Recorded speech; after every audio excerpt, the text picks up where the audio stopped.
अमेरिकी हमलों के बाद अब ईरान भी लगातार हमलों का जवाब दे रहा है और ईंट का जवाब पत्थर से ईरान दे रहा है।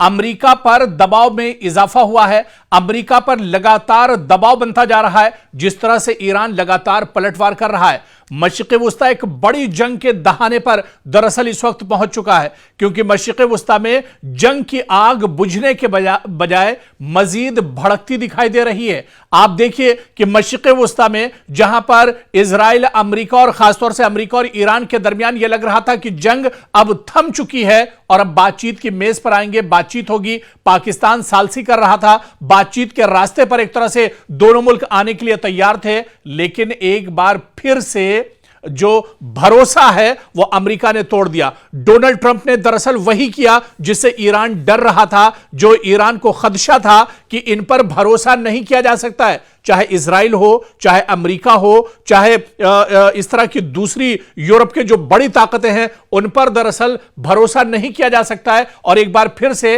अमेरिका ने ईरान का भरोसा तोड़ दिया। और आप देखिए कि इसके बाद क्या होता है। जिस तरह से अमेरिका लगातार अब तेहरान को निशाना बना रहा है, ईरान के अलग अलग शहरों पर अमेरिका लगातार हमले कर रहा है, लगातार ड्रोन और मिसाइल और एयर स्ट्राइक के जरिए से बमबारी कर रहा है, तो दूसरी तरफ अब मशरिक़ वुस्ता में भी अमेरिका पर दबाव बनाने के लिए ईरान बड़े पैमाने पर पलटवार कर रहा है। ईरान ईंट का जवाब पत्थर से दे रहा है और मशरिक़ वुस्ता में कई ममालिक, जहां चाहे आप बहरीन की बात कर लें, उर्दून की बात कर लें, कुवैत की बात कर लें, सऊदी अरब की बात कर लें, इसके अलावा जॉर्डन की बात कर लें, इन तमाम ममालिक पर अब लगातार ईरान हमले कर रहा है। और हमले वहां पर हो रहे हैं जहां पर अमेरिकी मफादात हैं, जहां पर अमेरिका की तंसीबात हैं, जहां पर अमेरिका का इंफ्रास्ट्रक्चर है, उन्हें दरअसल निशाना बनाया जा रहा है। आप देखिए कि अमेरिका की जानिब से ईरान के साहिली शहरों पर मुसलसल फजाई हमलों के बाद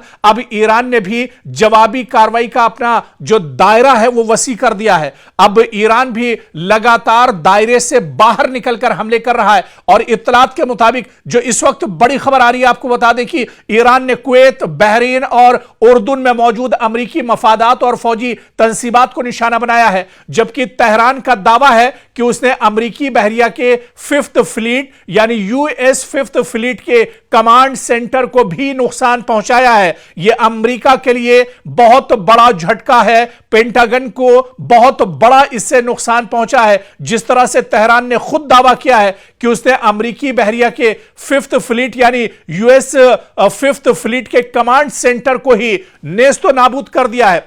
बहुत बड़ा झटका दरअसल ईरान ने अमेरिका को दिया है। ईरान ने अपने हमलों को कामयाब करार दिया है। ईरान का दावा है कि सटीक टारगेट पर उसने निशाना लगाया है। और इन दावों की आप देखिए कि खुद तेहरान ने तस्दीक की है। अमेरिकी हुक्काम की जानिब से हालांकि इसकी तस्दीक नहीं हुई है, क्योंकि अमेरिका दरअसल इस तरह की खबरों को छुपाता है। अमेरिका अगर इस तरह की खबरों को बताएगा, दुनिया के सामने लाएगा, तो आप बताइए कि एक सुपर पावर की इमेज क्या रह जाएगी, एक सुपर पावर की कितनी बड़ी बेइज्जती पूरी दुनिया के अंदर होगी। इसी वजह से चाहे पेंटागन हो, चाहे वॉशिंगटन हो, चाहे अमेरिका के दूसरे जो बड़े सेक्टर हो, वो सभी जो तबाही की खबरें होती हैं दरअसल उसे छुपा लेते हैं। और अमेरिका भी इन खबरों को छुपा रहा है।